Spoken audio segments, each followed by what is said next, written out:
మా కర్నూలు పట్టణంలో CPI party ఆధ్వర్యంలో మెనగబడినటువంటి ఈ పశ్చిమ ప్రాంతంలో రైల్వే సమస్యలు ఉన్నాయని చెప్పేసి వీరంతా ముక్తకంఠంతో ఈ పార్టీ తరఫున వాళ్ళు రైల్వే స్టేషన్ కూతబెట్టి దూరంలో ధర్నా చేస్తూ ఉన్నారు. ఇది చాలా బాధాకరం. ఎందుకంటే వీళ్ళు అడిగినటువంటి అంశాలు వాస్తవంగా నిజమైనవి. మేము కూడా ఇక్కడ వాళ్ళు చెప్పినటువంటి అంశాల్లో మూడు ఏమంటే, కర్నూలు అనేది ఒకప్పటి రాజధాని, ఉమ్మడి రాష్ట్రానికి రాజధాని. రాజధాని నుంచి మాకు రాజధానికి పోవడానికి రైలు లేదయ్యా బాబు అని చెప్పడం తప్పలేదు. రాజధాని నుంచి మాకు రాజధానికి కాబట్టి ఈ అంశంలో ఆల్రెడీ మేము అశ్విని వైష్ణవ్ గారు రైల్వే మినిస్టర్ని కలవడం జరిగింది. సార్ దీన్ని పరిశీలనలో పెట్టారు. ఆల్రెడీ ఐఏఎస్లో కూడా లెటర్ రాశారు. ఆయన మా సమక్షంలో కూడా అంతా మ్యాప్ పెట్టేసి దాని మీద పిన్ టు పిన్ పని జరుగుతూ ఉంది. అంతేగాక మహబూబ్నగర్ వరకు వచ్చి ఒకటి వైజాగ్ ట్రైన్ వచ్చాడు, 6 గంటల సేపు హాల్ట్ అవుతూ ఉంది.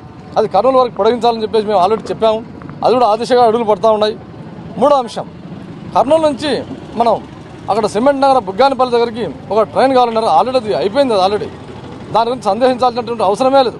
ఎందుకంటే ఈ కూటమి ప్రభుత్వం వచ్చాక ఓరవకల్ అనేది ఒక పారిశ్రామిక కేంద్రం ఇచ్చినటువంటి ఘనత కూడా ఈ కూటమి ప్రభుత్వాన్ని. అది ఎందుకంటే గౌరవ ముఖ్యమంత్రి వారు చాలా చొరవ తీసుకొని ఈ వలసలు ఉన్న ఈ ప్రాంతంలో ఖచ్చితంగా ఒక ఇండస్ట్రియల్ ఏరియా, ఒక హబ్ కావాలని చెప్పేసి దానికి ప్రత్యేకంగా సార్ చాలా ఇంట్రెస్ట్గా చేస్తూ ఉంటారు.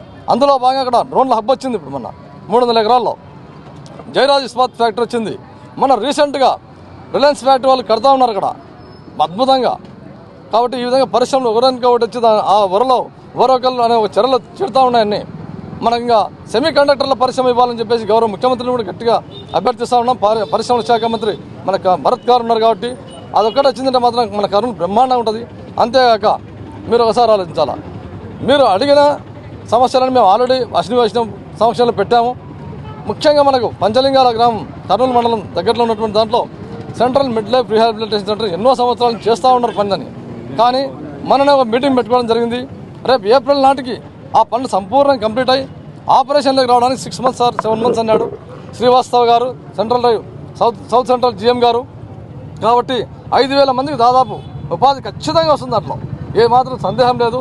మీరు నిర్భయంగా ఉండండి. మీరు మీ యొక్క ఆకాంక్ష మేరకు, ప్రజల యొక్క ఆకాంక్ష మేరకు, కర్నూలు ప్రజల యొక్క ఆకాంక్ష ఆషామాషిది కాదు. ఆ ఆకాంక్ష మేరకు నేను పనిచేస్తా. ఖచ్చితంగా నేను రేపు ఈరోజు నైట్కి ఢిల్లీకి పోగానే మీ సమస్యలు మరొక్కసారి మీ తరఫున నేను పార్లమెంట్లో గలమిప్పి ఖచ్చితంగా ఈ సమస్యల సాధనలో ముందుంటానని చెప్పి తెలియజేస్తూ, మీరు ఈ రోజుకి దయచేసి ఈ యొక్క దీక్షను విరమించుకోవాలని చెప్పేసి మా మీద గౌరవం పెట్టుకొని ఈ కుటుంబ ప్రభుత్వం ఎందుకంటే సమస్యల పరిష్కారంలో ముందుంటుంది కాబట్టి దయచేసి విరమించుకోవాలని కోరుకుంటూ, నాకు ఈ అవకాశం ఇచ్చినటువంటి పెద్దలకు, ఎస్పెషల్లీ సిపిఐ పార్టీ అందరికీ మరొకసారి ధన్యవాదాలు తెలియజేస్తూ సెలవు తీసుకుని ముగిస్తున్నాను.